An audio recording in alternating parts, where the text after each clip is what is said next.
Today, we have an art director with us. His credits include Hugo, Blade Runner 2049, Zero Dark 30, 1917, and Jurassic World Dominion. We'd like to welcome Rod McLean with us today. Thank you, Rod, for doing this. No, nice to see you both again.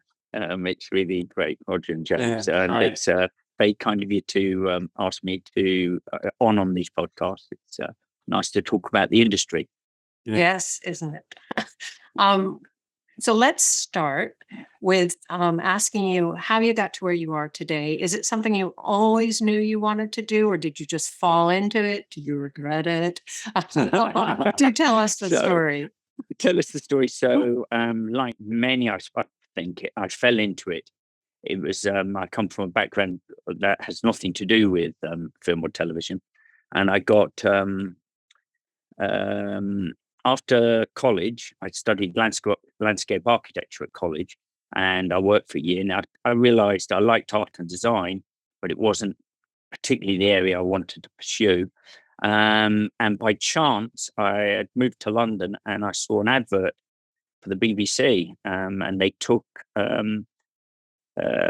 design assistants on for about a nine-month period, 6 to 9 months every year, and it was just a temporary job, and it worked well for everybody because you could try it and see what it was like, and they could try you to see if you suited. So they used to take people from totally different backgrounds: sculpture, textile design, architecture, interior design, Royal College of Arts graduates, all kinds.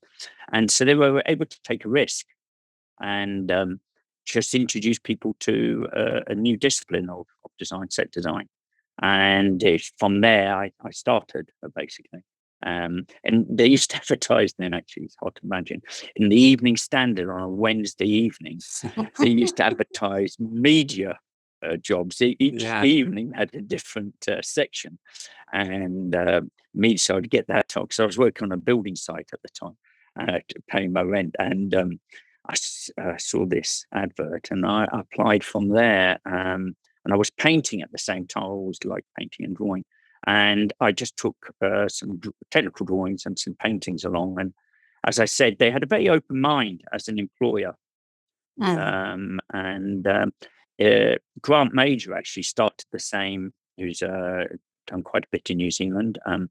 And when I was there, Jim Clay is another successful designer, Gary Williamson. There was a number of people there, either just before me or started the same time as me. Gary Williamson and Grant Major started the same time as me. Who were both designers. So that's how I fell into it, and I loved it from the beginning. And what did you have to do when you first got there? Technical drawings, which I think still remains the kind of bedrock of art directing, is the technical drawing aspect to it. I've always loved technical drawing. We called it techie drawing and then engineering drawing at school.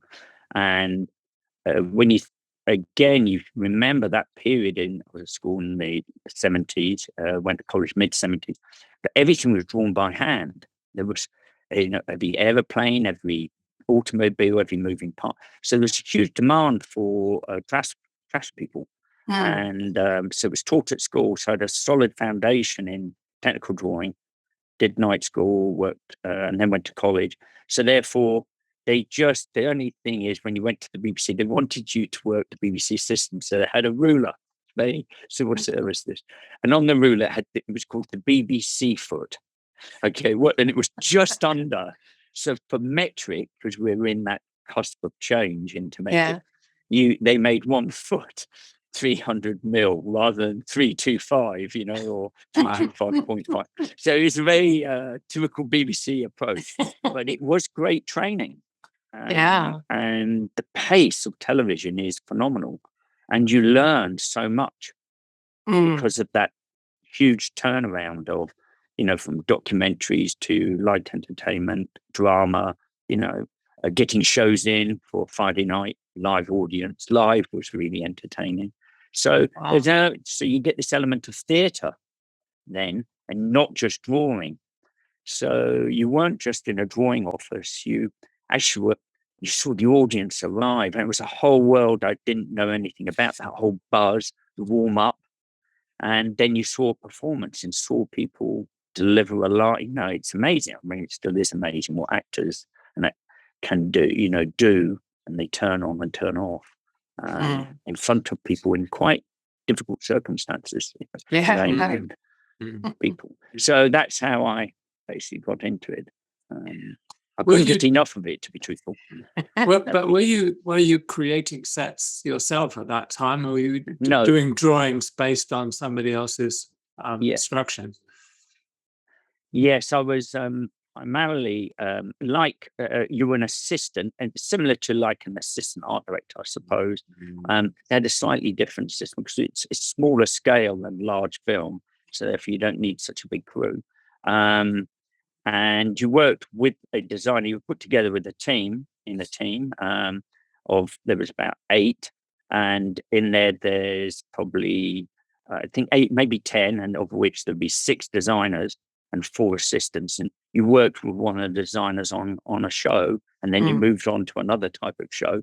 But you produced the drawings for them, and they had a set format.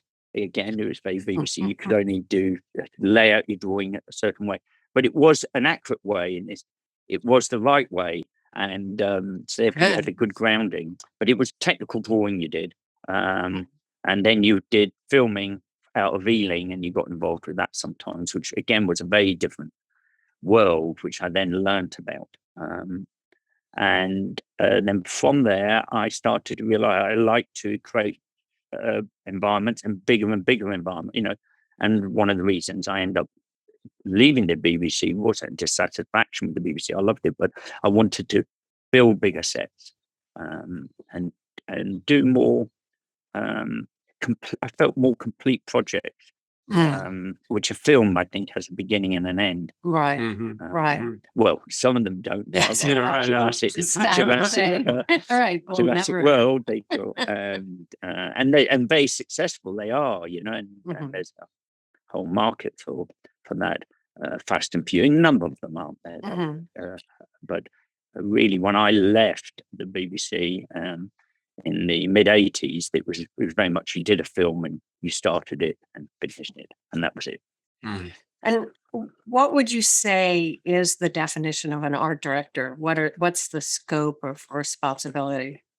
Right. The definition of an art director, I think, is to listen to the designer and the director. Sometimes it's only the designer because the director doesn't get involved, but ideally the director's there.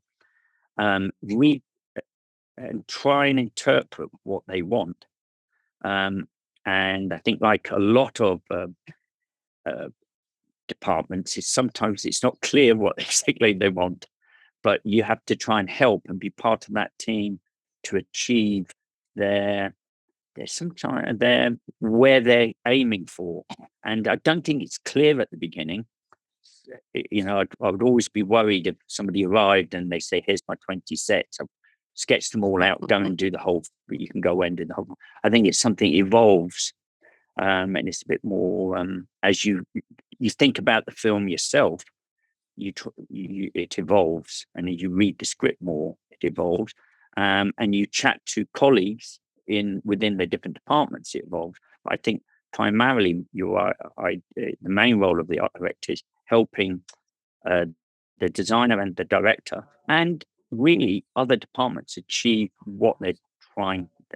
Their aim for the film is, whether that's a look or a particular beat in the film, it involves a stunt or whatever, but it's to try and help them achieve that technically as well as creatively.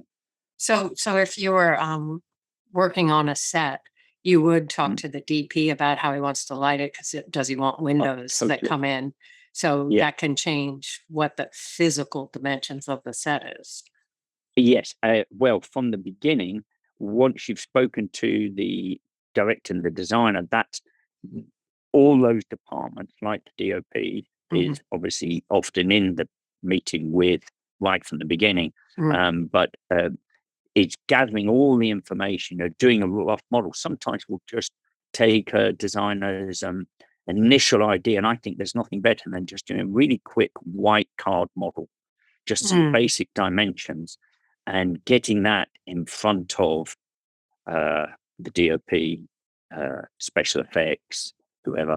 It doesn't need to be color, just to try and get some idea of the action. And I think the script, that's where the script comes in, and all that, sometimes now it's all online, and it was great in the past because when I was younger, I was given a script and you used to just continue to go back to it and read it and try and read the scene before the meeting, because it's amazing how much you miss on a second, third, even fourth read, and you go, oh, where have they been? And then I like the fact it then becomes a bit of like a theatre piece, because I think your original idea, sometimes you have to go back to the designer and say, look, this doesn't work. They walk to the window, or they come in through that door and their back's turned, and then how do you light it? I remember working years ago with Alex Thompson on the DP, and he turned around, and I happened to in a bathroom, and he just turned around and he said, tell the designer, don't do that again, because we pushed them into a corner for a bathroom shot, and you just couldn't get any light on them. And it was really good. Little tips like that. They don't have to be big scale.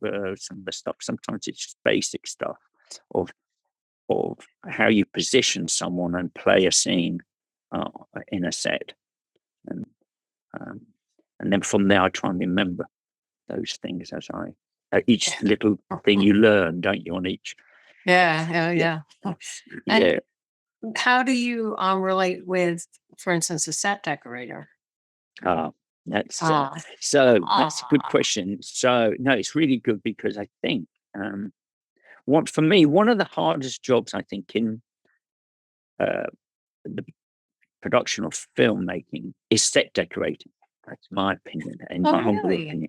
Yes, I think it's incredibly difficult to capture the authentic feeling of a room without it becoming exaggerated. Because sometimes you go to a place and you go, "They nobody would believe me if I did this." Yeah. And there's other times where you haven't captured the character enough, but they have to get all these elements from all these different horror companies, pictures somewhere else, carpet somewhere else, a sofa, which they then have to recover. And it all comes in with a week to go, and they throw it together, and we're not, they have to move it around, they have alternatives, and it doesn't always work. But I think it's an incredibly difficult job. And so our relationship with the set decorator, I hope, is collaborative. The BBC was interesting. The designer did both. He set because it was a television. And so they had a lot of strength there, the designers, when they came out, or a lot of interest, because they hadn't come maybe through drawing officers within the film system. And so they'd done drawing, and they'd go out to the hard companies and put together a package with a buyer, basically, who was also a bit like a set decorator. Whereas in film, it's totally separate department.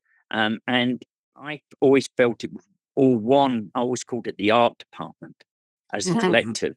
Where now it's a lot of I think younger people think of the art department as the drawing room, and then there's set decorating. Well, I actually see it as, I'd like to think I see it as one department under one head.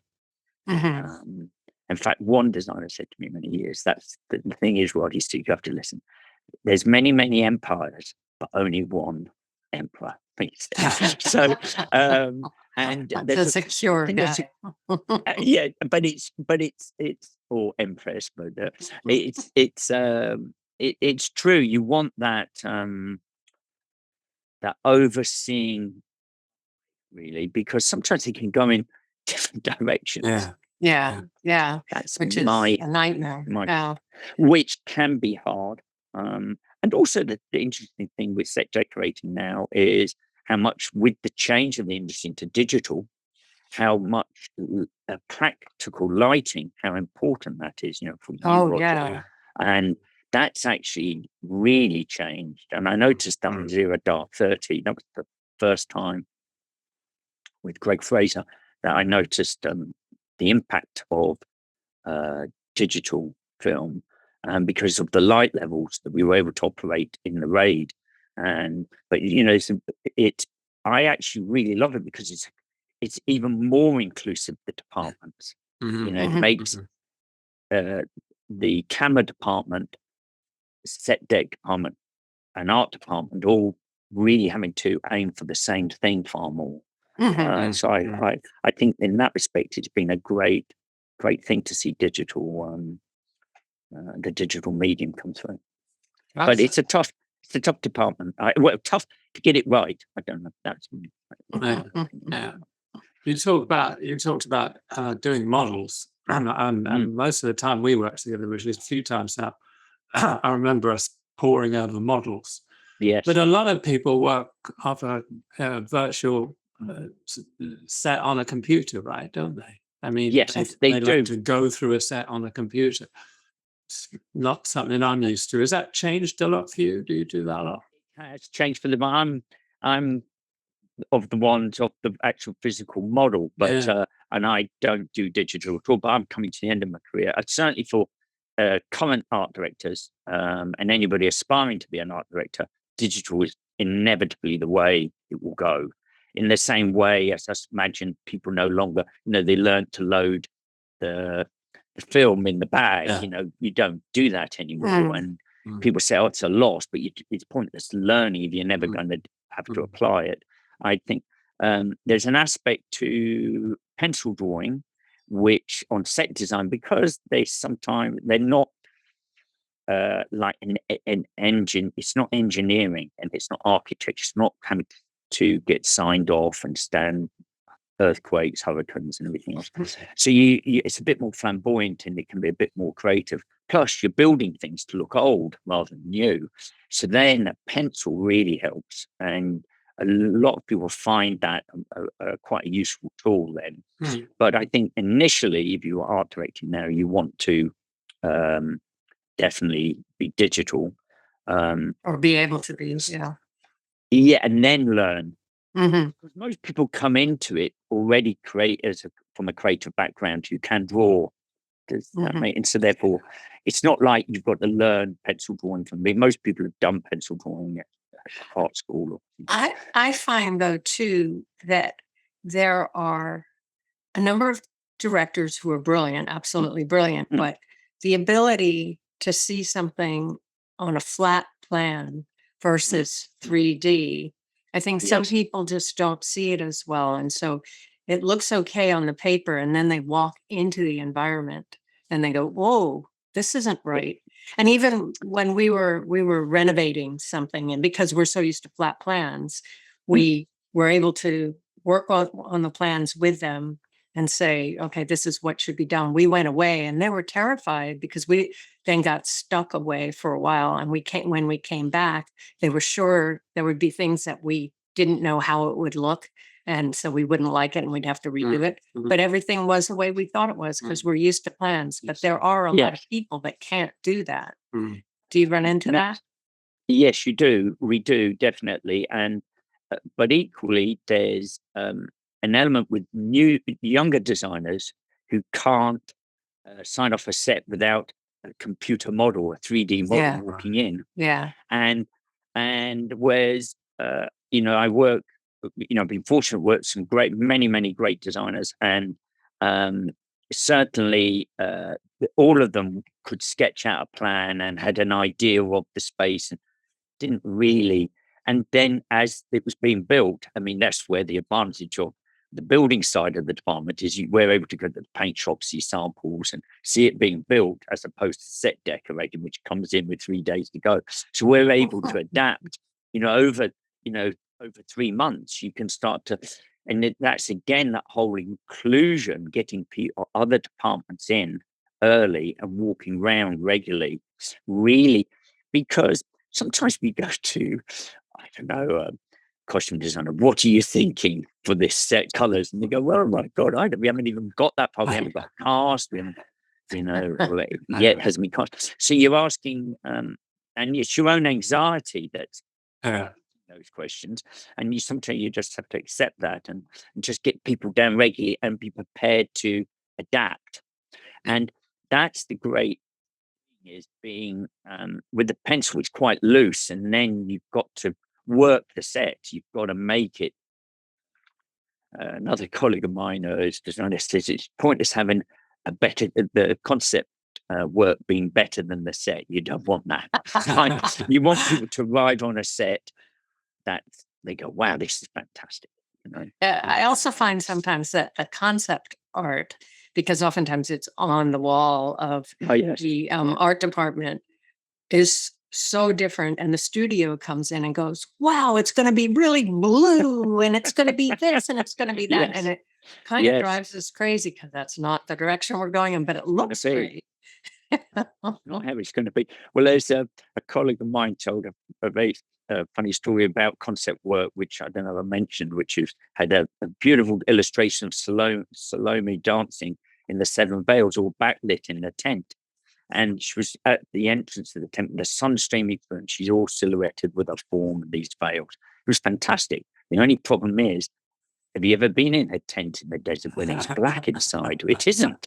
So everyone arrived and said, this is impossible. This isn't the shot. So they then had to black out the whole tent. Well, everyone's inside. You can imagine it's in the desert, sweating buckets, you know. But that's the problem. And if you are going to show something, you've got to discuss, right, how do we achieve it? Yeah. Show something like that. And that's what you're saying. I think there's no shame in having an idea like that. It's a beautiful sheer form and everything without nudity, just silhouette. But you want to then say, okay, how do you achieve it? You can't just hand over the drawing, go done. The case, Exactly. You know.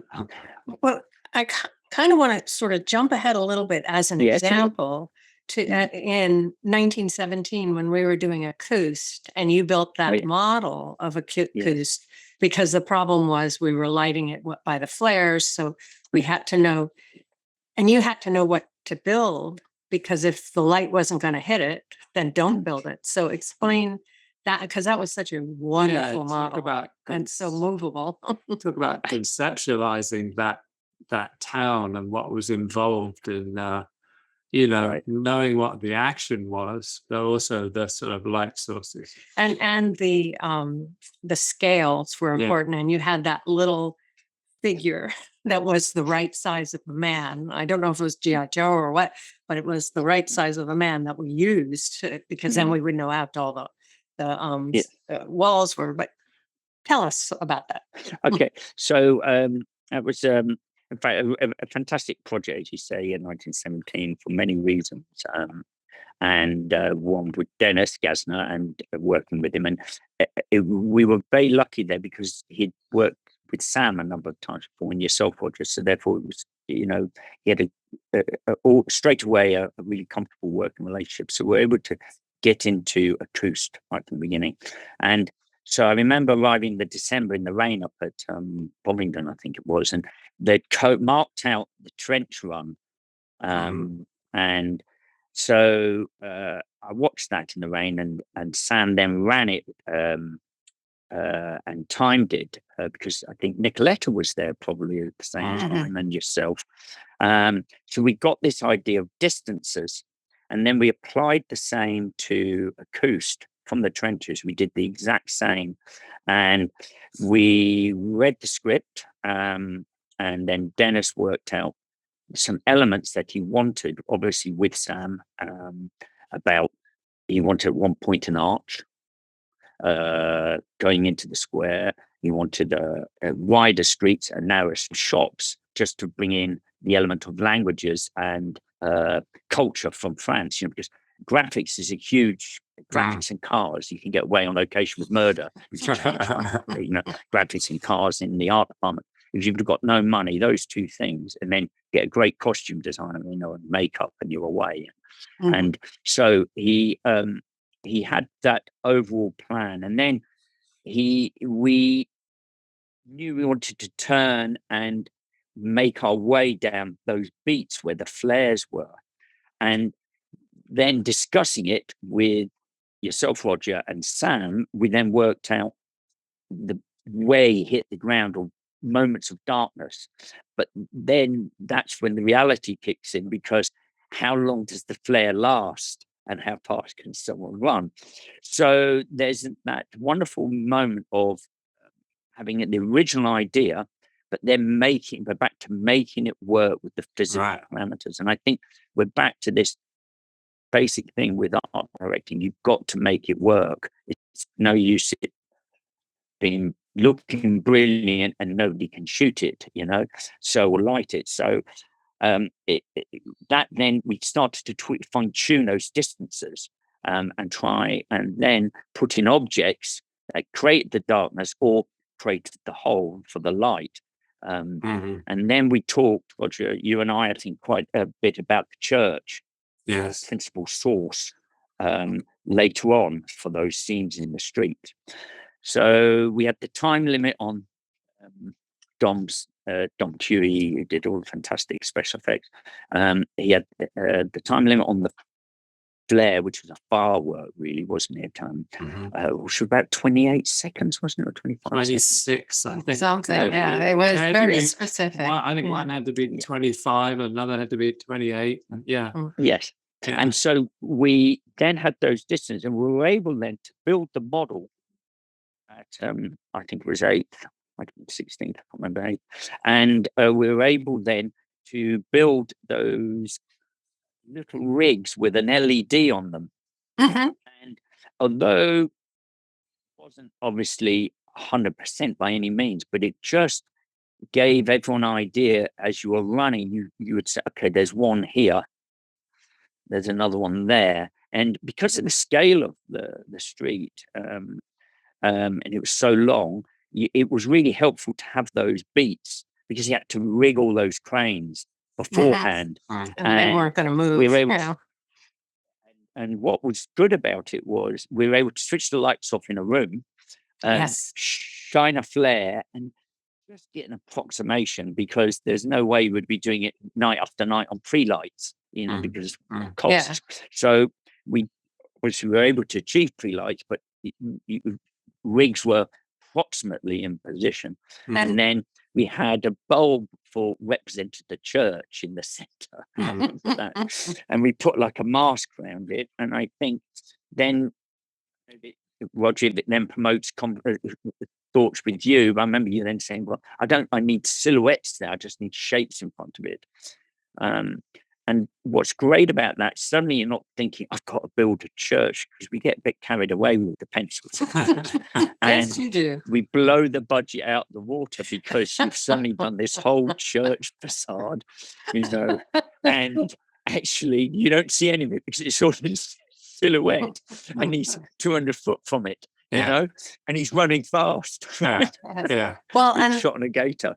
The other thing you did too is you had the pieces. There were a lot of destroyed buildings around there, and you had representations, but they were movable too, because we wanted certain shadows from those buildings. And so we played with that light going across, and then went, no, if that building piece were over here, it would give you a better shadow.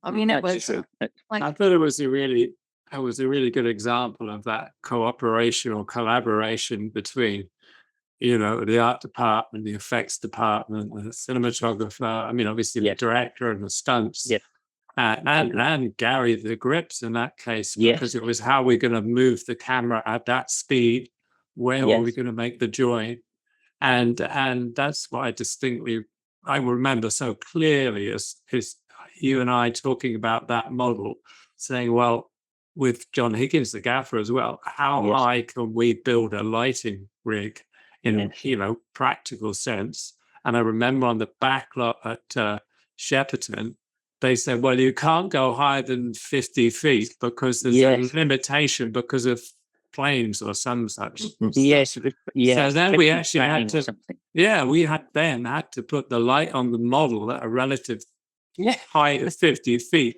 and then mark all those walls so the light would come through them or not, depending on where we needed a slash. And then there was that whole thing about angling the other parts of the set in which George goes, like the basement where he meets the French lady, or the Right. or the, like this old schoolhouse where he goes in the arches and that. And it was all about, well, that has to be angled to this one central source. So, Yeah, it was And- really interesting how it was used. I agree. And I've forgotten about those conversations. We changed the angle Yeah. of the roads going off, so that the light would either fall off or depending. And there is that also that element of when he goes into the basement, you've then got the windows that you want to get light through, but just down that the little corridor before he enters the room. That was the thing about on that model. I think one of the harder things was the transition from Glasgow, from when the sniper and he's to this inside and he's going up the stairs on and he gets shot, and we then come tonight and you push through the window down. That was really great, and that was all in collaboration with yourself and Gary, how we got out and down from that. And because we met George, we picked up George as he was walking away, as we dropped down through the windows, we slid the windows. Those things, though, were also, if I remember rightly, it was very, because we'd worked together on Blade Runner, that we also did the same on the apartment, because the apartment, we had to have the spinner come in and turn on that hydraulic rig. And we worked quite closely. That was the first time we worked together, Roger, I think. And I distinctly remember that we worked that because it had to be exact, because he wanted it to look as it was coming in, and then it had to bank up and have enough height. And then we had to explode the window first and all of that. So that was quite a challenge as well, technically. In fact, those technical challenges, again, part of art directing should be something that, although they terrify you and keep you awake at night, they at the same time are one of the joys, because I remember doing that apartment, and it brings me to one of the things I think you can contribute as an art director. This is the penthouse, right? The penthouse. Yes, that that you can't build everything. So therefore, you've got to get everyone round, but you can never say can't. Because but you've got to say, look, this is going to be a struggle to do. But you've got to have a plan when you go in. Before you say, so you've got to have a plan what you're going to do. And we had that plan together. Well, for the day scenes for his apartment, we had the wall, and again, remembering Alex Thompson and you saying, look, don't make it too deep because I can't get any light. I can't get enough light in there, because we're restricted by the stage height. Wasn't that? And the side, people forget, it's not that you can't light it, it's just the physical restrictions of the space that means you can't light it. People misunderstand the two things. And you couldn't get enough light to that back wall. So we had the upstairs apartment, which was his, the day work. And then when they're running to escape, we had the 10-day turnaround, which ended up at 8 days. And we were able to move the walls to create a bigger space. And we uncovered the floor. We had another floor down there, and we opened up the balcony area where he had the sun lounger and the hot tub, and we made that up. And I think in the film it's successful. And for a turnaround cost, you've built 2 apartments. And lighting, a lot of your lighting rig is already in there, and you can amend it, tweak it. So those things are really great to promote and see if you can get working, as an art department. And very often you'll do that with the supervisor as an art director. You'll say, look, how about this? And funny enough, we did the same on Wonder Woman for the White House. We did the main lobby entrance on the White House, and we had to have a corridor, and we literally just blanked off the main lobby as you go into the White House and made it into a corridor. And again, I think it's successful. And for probably I don't know, a fraction. It's probably a third of the money. It's never the figure they want because they want it to not. Right? Yeah. Oh, Well, that's it. But at the same, The other trick you did, actually, going back to 1917 and the Count of the Coast, when George is running out, you actually flip the set around. And remember, we talked specifically about how we could use it and what time of day we could shoot it, where he runs to the bridge and jumps off the bridge, because that was in fact yes. the same road was. as there was the It approach was. going into a coast, but you Exactly turned same. it round. Yeah. Yes. To save money and use the same set. But Yes, and sometimes it's not even money; it's just space. You have practicality, space to build another set. I haven't got another stage. It's stage space now, and that's why I think it's really. But you get a real buzz, funny enough, of doing that, of achieving those things. Anyway. That's why we do it, right? Yes, and it's also nice. I remember working with another designer, and it's that thing of that collaboration with production and an understanding. You know that that they don't have the money. I understand that, and it's trying to, and it's nice because you if you're not careful, it's not about the set. At the end of the day, it's one designer said to me, he just different approach to design. He said he doesn't want people necessarily leaving the cinema going, "Oh, weren't the sets great?" He wants them leaving. Wasn't that a great film? Yeah. And Exactly. you're part of that. Yeah. You don't want to upstage the film. Yeah. Exactly. The newer world, which we might touch on later, but on our conversation, but certainly that feeling, are you able to give the director and the DOP their shots? As you said, reusing a set, it's really great. I love that thing on the graphics though, and changing, bringing in culture with graphics. I think, all of that. Glasgow was very successful. The bridge sequence, wasn't it, and the canal. We'll talk about as a very good location.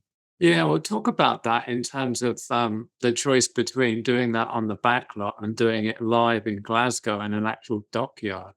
I mean, that was a really big decision and a lot of discussion, I remember. It was a lot. And my understanding was that it was to do with the cost of building a tank big enough to do the canal, and to sink the bridge in and everything else. And it's incredible. On location, if you get it right, you get some great value for money. And Glasgow, no question, you had all the cobbles. You had the building, which we could then copy for the sniper's post. And then, so once they looked at it, and I think once they were able to guarantee it was safe, they could drain it, clean it, make it safe, build the bridge. It was a great option to go there. But I think it's to do with costs and space as well. Where would you have built it? Yeah. I mean, I gotta say, I remember a conversation with Sam saying, one way or another, we're going to shoot in Glasgow. And when the costing came in for doing it on the back lot, we both went, okay, good. Yes. But it was successful, very successful. Yeah. And what was it really great about that sequence again was knowing when, and it wasn't an insignificant amount, but they built the copy of a double of the bridge, quite basic, and they got the cranes in, the 4 cranes, all computer controlled, for you to try your camera rig on. Right. They're not in scene because you can't, no matter how talented everybody is or how experienced everyone is, if you're trying new things, which most people want to do as they're working, is you don't have all the answers. It's not like a magic. You can say, "Oh, this will be perfect. We'll just turn up and shoot." And they spent the money. I thought it was brave of production to spend that money. They did it a few times, but on that particular sequence. But I think it probably made the shooting in Glasgow that absolutely. It was well worth it because when we got Yeah. there, we were ready because we'd done Yeah. it so many And it times. basically saved Yeah. the day, Yeah. and also Yeah. allowed us to shoot on a day with a grey sky, didn't it? Which Rather is what we wanted. than Yeah. getting it Yes. blown out the next day. So Yeah. Yes. It was. But those decisions of when to spend and not to spend, Mhm. and then you're into that. Once you're collaborating and everybody knows that you've got the same agenda of trying to make the film, then I think people are prepared to spend as well. Do you know you're Yeah. in it together? Yeah. No, that was a great sequence. That. And are you involved in the beginning about the discussion, whether it's a location or a set? Sometimes and sometimes. No, it depends if you're. When I worked with some directors are different because they don't recce. Famously Really? don't recce. Yes. So I worked. Privileged to work on a Steven Spielberg movie called Munich, and he was busy shooting War of the Worlds at the same time, and then he came out to do that, and I was lucky enough to work with Rick Carter, and he was very helpful. So he was finishing that and helping me get that started, and so we did quite a lot of recce's, but that we were heavily involved. But that's because there's a team there with a regular DOP and a regular designer that I would imagine the director trusts, and so therefore there's that relationship there. And I learned a lot from that you not to be frightened to put forward ideas at that stage, and because they just go no or yes or whatever, and to try and put forward some suggestions that aren't necessarily accurate to the script. And that was interesting that because one of the challenges on that film was all the different countries we went to. Yes. So if it's okay to go off on a tangent with this, Of course. Yeah. So Rick said, we've got to get this in 2 hubs. We can't afford to go to 12 different countries. You lose a shooting day every time you fly. So we were based in Malta for Southern Europe, and we went to Budapest for the Northern Europe countries. And then the only flying there was Paris, and we'll come back to that. We had to make those work. So then it was a case of taking the script, and Rick, we would try and, for a safe house, then maybe it could be not quite what you imagine as a safe house when you read the script. And you work with the locations you've got, right, and then put them forward. And that was really interesting to work. And I've tried to remember that ever since then too. If I'm out on location, and also that thing of go around the corner. Whatever they show you, go around the corner. Look at somebody else. Yeah. And I'm sure you do it all the time, Roger. Danny and I did it a lot on Blade Runner. It was like, locations would show us specific places, but we would always kind of like, well, what's over there, and get ideas for different things just by looking, just as you say, seeing what's available, not necessarily I can't do this because it's not what I have in my head. And then you come back to the script. So important.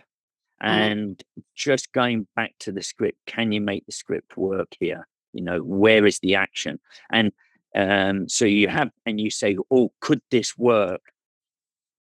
Safe house. And then you go, okay, let's get the script. What happens? And I remember we did a scene near the opera house in Budapest, just and someone gets shot in a doorway, and you would almost act it through. The two of us would.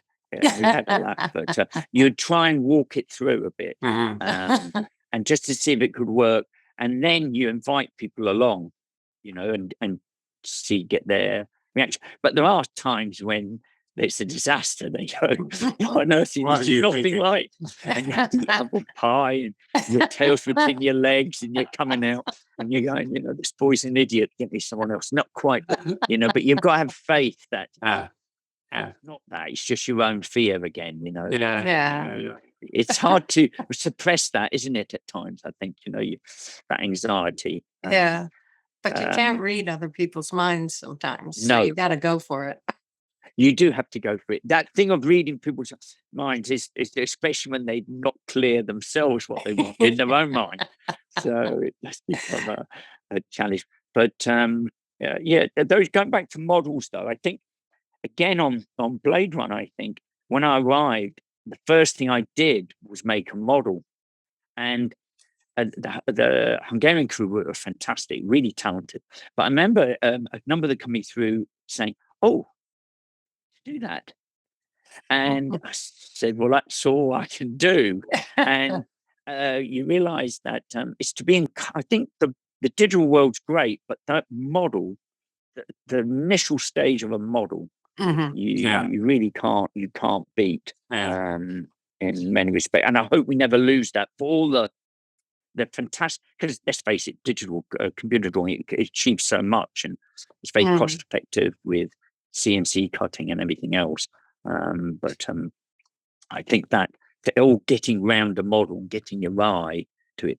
And the other thing is you see sometimes, in fact, on isn't that interesting? I just thought of it on Empire of Light, which we just completed with Sam Mendes, Mark Tilsley, the production designer. We were doing the projection booths. Yeah. Yes. The very time I built, first time I built it, and he said, "What we wanted, I want to do this. It's like a coffered ceiling, but modern. It's like reinforced ceiling with big concrete structure." And he put his eye, and I built it. He put his eye to it, and the model had been put to the side, and the roof had been put upside down. And he went, "Great! I might just learn that." And so it inverted. All right. Yeah. Yeah. Very different. All right. Yeah. Very different. And that's what you don't do on a computer model, and you don't get outside it and look at it at your eye level and start almost to be like yourself or standing there on the. I think it's more realistic to standing and seeing the set standing is getting your eye to it. Pulling a little bit of cardboard away and putting your eye there. I think is a really useful tool. One of my best noirs is, and I don't have that many years, when they all do the aerial shot. Oh yeah. We were never ever going to see. Yeah. Very nice. Ever. I don't know. These days with drones, they seem to do it a lot. Yes. No, it's interesting. That is interesting with drone shots. You see more aerials now, don't you? You do see more You do. shots than you ever did. You do. But sometimes I find it takes me out of the film. Yeah, really. Really, yeah. Yeah. I mean, I understand on some, flying sequences and things. But it was interesting on Top Gun. I saw Top Gun recently, and that's all done for real in the planes. Yeah. They were flying, so for all our ability of drone shots and a lot of it is in camera, and it was great. You really felt you were flying. That's it was fantastic. That was so much the thing about 1917, even though there's obviously CG work in the backgrounds, most of it is actually there. Yes. No, that's right. And a lot, where possible, a lot on Blade Runner. Yes. And also there's that sequence. One of the first times us working together, when I went onto the stage for the casino, there was black drapes all around, and my bottom lip starts to quiver, because you think, wow. You can get in consultation with yourself and Denny, Roger, and obviously Dennis. You're able to make those decisions and build a set without building all those walls around. There Yeah. was no need Yeah. for that Elvis sequence Yeah. in Yeah. the nightclub. But it's still, when you go in, Yeah. You think, how is this going to work? Well, a lot of people were saying that, and Yeah. I was thinking, how is it going to work as well? But I know the question about that was the set was too expensive. I know Dennis had some ideas, and Denny did, and I think in a meeting I said, well, I think we just got to back it out, and it's just about lights, which are a lot less expensive than building a huge set. you've done that before. I've done it Something in like that. smaller versions, not probably doing music videos and stuff more than anything else, but yeah. But of course, there's always the question too, when you're told, okay, let's build this set, but we'll never look this way. Yeah. So many No. people have been caught up in that. But you said, Yes, we had a bit of. I've had a bit of that recently, but that's You just Yeah. accept it, and you And just roll say, with it. okay, we'll do X and Y. It's put. In fact, one of the things about the industry is it doesn't do you any good to say, "But I told you." I know. To me, I think you just have to go, okay, how can I make this work? Do we have a schedule change where we build the fourth wall? Mhm.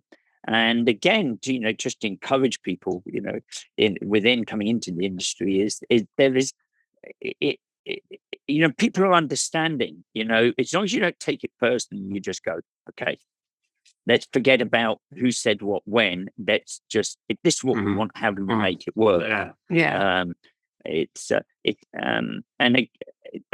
We had that on the vehicles, I think, which were very difficult on Blade Runner, and there were a Mhm. challenge to do. And Yeah. when things didn't work, it was Bill, the producer. He just said, "Okay, what do we need to make it work?" Rather than Mhm. whose fault is this? It's not about that. And again, it's amazing how I was 60 then, and you learn just that's how if I can, I don't always succeed, but you try and say, okay, bite my tongue, and how can we correct this? And it is a Mhm. great industry for correcting because of the speed we work at. Yeah. Yes. Yeah. Yeah. Well, the other And element the invention. the other element on Blade Runner was building that outside tank to do the seawall and the crash of the spinner, and instead of going to Malta to build that on a backlot in Budapest. I mean, it's amazing that you can actually get that sort of done on a project. Yeah, but again, a bit like on a totally different scale, Empire of Light, which is a smaller project, but Mhm. having everybody there, Budapest, that collaboration between all the departments, Mhm. Gert with his special effects, yourself with the lighting, the vehicles, people were able to go out there regularly, and because it was probably 40 minutes, wasn't it, or something like that from the studio. And although it's a long day, it's still not like getting a flight on a Friday night after a week's filming, Yeah. going to Malta, seeing it in daylight. It's everything about it. And so I think when you can keep it contained. It's really useful. You see, I think a lot of people they get a location film and they go, oh, it'd be brilliant, we can go all these different countries. But then you haven't got the personnel there who make the decisions. Yeah. Exactly. And again, going back to Munich, and I learned that. I think, no, you don't want to do that. You want to get the designer, the DOP, the director, and then or the designer and the DOP to look at it together and go back and make a presentation to the director who's busy.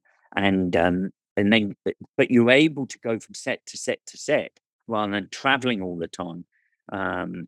Yeah. I And know. it is very successful then because it sets our minds at rest. And the special effects can show you the rig, and we can talk about the lights on the head. I mean, it's all really reassuring, and it makes the filming day go way, way more successfully. It's like you But no, said. It's like you said before. There's always something that you you haven't done, and Yes. that Yeah. tank sequence, I don't think anybody had done in No. total, just like that. We've Yeah. all Yeah. done little elements, like Gert had Yes. done making waves before, but never that size. Yes. There are all these things that had to come together. So, as you say, when everybody's there in the same space and you have testing time, it's invaluable. I'm really interested in, can I just shift a little bit? I'm really interested. You've done some quite small movies as well. Like Yes. we watched The Boy in the Striped Pajamas, Pajamas, Oh, yes. yeah. which I thought was a really lovely That's film. I lovely, thought yeah. the idea of it was beautiful. What's the particular challenges on doing something which is kind of quite small like that, but very particular because it's a period piece? It's fantastic because then you really do um, uh, enter the world of locations, Mhm. and there's something really wonderful about trying to find a place that you can make work for a scene. So that's the challenge there. It's let's think on Boy Sat by Pajamas. We had the concentration camp which was existing from many other Bulgarian films about the Holocaust, and we built some fencing. But the rest were, and we did the interior of his house, of the commandant's house, just because of the subject matter and everything else in there, and a bit more continuity with the weather and everything So else, and the rest were that was a locations. set? That was a Yes, set, his house. We built the exterior, but again, it was more or less a facade with one. It was an L, and the gate with the eagles, and so I think sometimes you really, the advantage on the smaller films, you really have to think of what you're building because you can't afford everything. Yeah, really. So Martin Charles, the designer, creatively said, "Well, I would like these gates with the eagles on top and these posts and a bit of fence, and that's all we can afford, but we'll get the shot there." And you build very much to the shot. It's quite probably like going back to the 40s, and when they used to say, "Right, this is the airport. We're all leaving, and we've just got them in the front of the plane, and we don't shoot left, right, or anywhere else." And so I think on smaller films, it's quite nice. You shoot everything you build and everything you dress. Yeah. You shoot. But how you approach it, I think again you've just got to be open minded. Be my thing as I got older about the locations, and again going back to other projects. I'll go, "Oh, this would be great for say Tel Aviv," and then I'll go, "But it's nothing like London. I know London, but you have to go, no, no, no. Right. It could work for London if you put a red bus and a phone box there. Does it look like actually, it does, Yeah.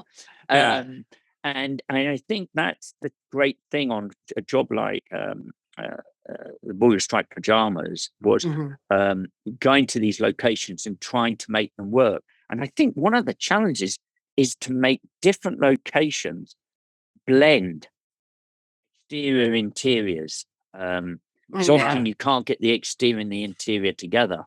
And that's, I think, creatively a real challenge. I particularly like the two popes, which Mark designed. And I love, for me, it was kind of, the palace was different, the exterior palace and the interior, they were different locations, but they kind of, for me, that would work perfectly. I never questioned it. And that's, I think, a hard challenge on lower budget films. You've still got enough money, but is getting the location because, like we were doing on recently on Empire of Light, it's 1980. Well, it's 40 years ago. It's changed a huge amount.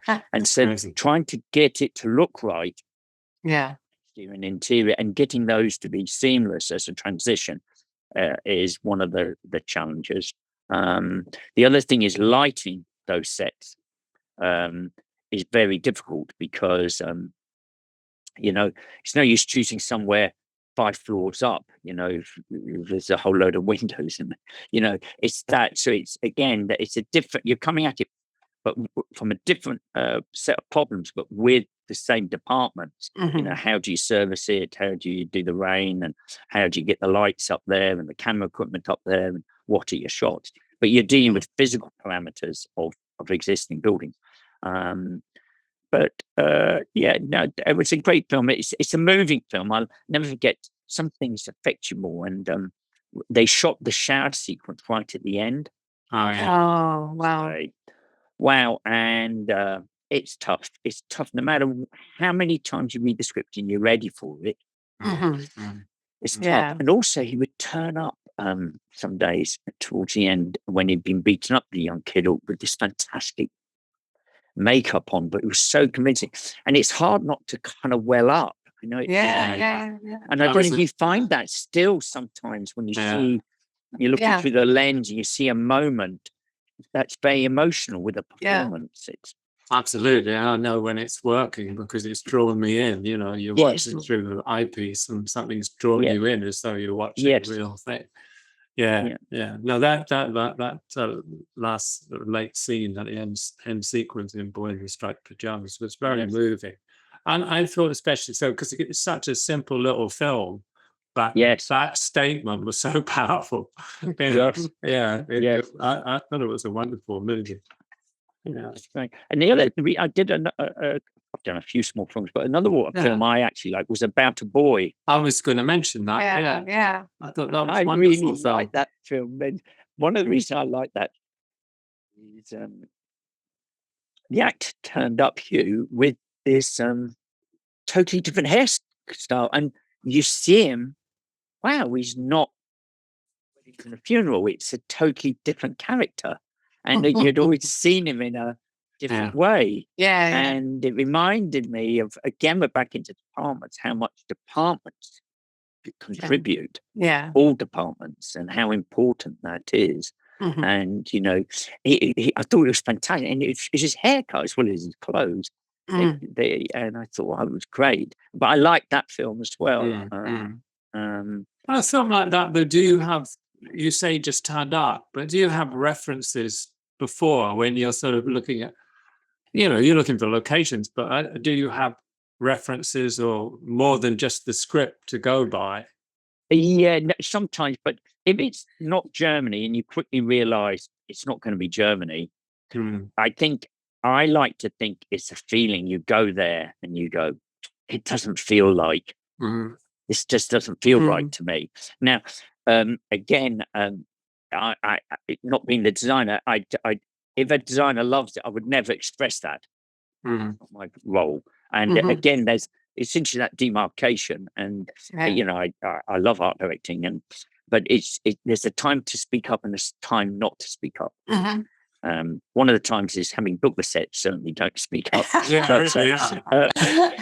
we're in it now. But certainly, if they really love the location, they promote the location, then, you know, even if I think, well, it's not really what I would have in mind, and that sometimes happens, and you have to accept that. You know, same like a director, he might choose a location. You would go, really? You go there, wow, okay, it's not what I had in mind, but you go with it, and hopefully it works within the context of the film, because it can end up a bit of a camel otherwise, you know. And chipping away with because it's creative decisions. It's easy to knock people's confidence. One of the thing, and same for me, if somebody keeps coming in and saying, but that's not right, why that drawing's like that and that detail's not, you eventually lose confidence. And so it's that getting that fine line of positive, positive criticism, but not too much. Just getting that balance right and steering. And I'm sure it's an area behind camera you're having to do the whole time, navigate that path, because you deal with the artists. Well, that was in my head when you were talking about that. Yeah, you know, it is. A lot of it is politics, isn't it? You know, this, as you say, balance. You don't want to, I mean, you want to encourage people, so you don't want to be too critical of something you don't like. It's this hard balance, especially when you're in the middle of an intense pressure job. Mm. you know, Yes. and something's not what you ask for. It's very hard not. Yes, it's Go very for it. but you're also dealing with being, and it's you know, who, you know, in an artist who maybe isn't up for the part, like, you know, to play the part, or is not feeling best, or whatever it is. And it's, I don't have to deal with that, you know. That's one of the advantages of where we are in the art department. We have to deal with wind and rain and everything else, but structures. Um, but I've learned, again, one of the aspects of filmmaking by being on camera and being around camera, again, I think is invaluable for anybody in the art department starting, and even doing it and going on camera and standing by the crew and seeing people in every morning on your set, is you see the, you know, the performer. It's all about the performance. In the end, isn't it? Yeah. In the end. And you know, it's that fine. And again, I'm, you know, lucky with the deal working in costume. You know, I've learned, it was like she came from theatre design and into costume, and her love is theatre and acting, and it was something I had no knowledge of, but you learn to admire, understanding, and show a bit of understanding that it not, maybe it's not going to be perfect every day, but they bear their soul out there. Yeah. You know? Very rarely do I read a review of a film that says, "Oh, the art director's drawings of the were really bad," but Or an brilliant. artist, yes, well, but an artist subjected to that, and you know, I admire their ability to go out there and face that.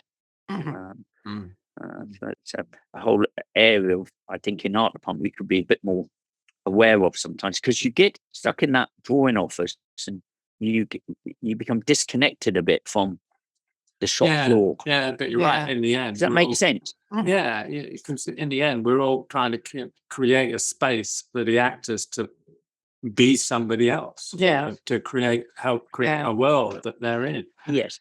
Yeah. And that's why those smaller projects I've really loved doing. Yeah. And I've really loved going between them. Yeah. For that reason, you're nearer to the shop floor, the cold face, whatever you want to call it.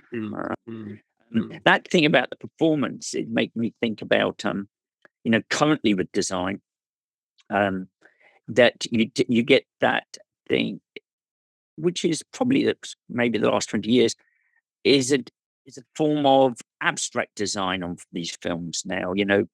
Whereas I think when we grew up, it was a tailor's shop or a battlefield, or, you know, it was something tangible. Whereas probably over the last 20 years, with the nature of films that are made, it's something quite abstract. And so there's a different kind of designer That's interesting. needed for those, I think, and who's come up and is very successful, but they're definitely they're not the characters, the creative characters that I grew up with. It's interesting. Yeah, I mean, for me, I think part of the reason, for me, I know some people don't warm to it, but for me, why Blade Runner 2049 was so successful is that Denny and Dennis and you and everybody set it in a real world, a world that was based on a real world. So, you know, when we went to Las Vegas and you built the set you were talking about earlier, it felt like a real space with a real exterior, just not we're used to, but we could believe that would be the world in the future. And I think that was really important for that film to be able to set the character of Kay within that world. So, you know, it's actually a robot, and that's the problem. Yes. Yeah. And yeah. But then is that, what I've grown up with, what you've grown up with, you tend to, No, but I think it's true. I like that. I like a set that is grounded in some reality. Mm. I mean, what was, again, going back to that film Blade Runner, that when you went with Dennis Gassner, you went to the not a power station. Oh, yes, the yes. sequence down. Yeah, the power station, yes. It was fantastic. Yeah. And it was a great location. And you Yeah. could argue, you could say, would that be inside? Yeah. But Yeah. never questioned it. Yeah, Well, I nobody did. It was questioned just fantastic. Yeah. Yeah. It was just fantastic. Yeah. But yeah, I think there is on on a lot of the superhero films, there is a different style of design. I think it's relatively new that is coming through, and it's successful. It's just and then computing is really useful, because though often those designers can't they can't work without seeing, going into the model, and reassuring themselves, because they're creating something so abstract. No one's got any idea reference. what it is. Yeah. You've got no previous reference. Yeah. Do you think it's also the influence of gaming on it, or that there's so much now design work goes into to computer gaming? Yeah, I think it's a big influence on the movies. Yeah. And that's not to be critical of it at all. It's just a different kind of want and different sort of entertainment. Yeah. It is, but it's relatively new. Yeah. I would say those environments. Yeah. Wow. So just one last question, which is, what advice would you give to someone who's just starting out to get into this business? Would it be run away while you still can, or what? No, I'd say, well, the piece of advice is it's probably nothing like you imagine it's going to be, but is to go for it. If you like teamwork, a creative process that's teamwork, and if you enjoy going to the cinema, get involved. If you sit in the cinema and you see the lights going down and the curtains opening, I still get a tremendous buzz from that, and just everybody's films. But you get a real buzz out of your own work that you've worked on. I love the cinema, and I would say, if you've got that love, I would say get involved, because you'll find somewhere within movie making that will have you. If you'll fit in, because there's lots of jobs in there that nobody knows anything about. Isn't there? And as I said, I didn't know half the jobs. I'd never even heard of growing up in a new town outside Glasgow, and you come across it, and you come across like-minded souls. That's the other thing.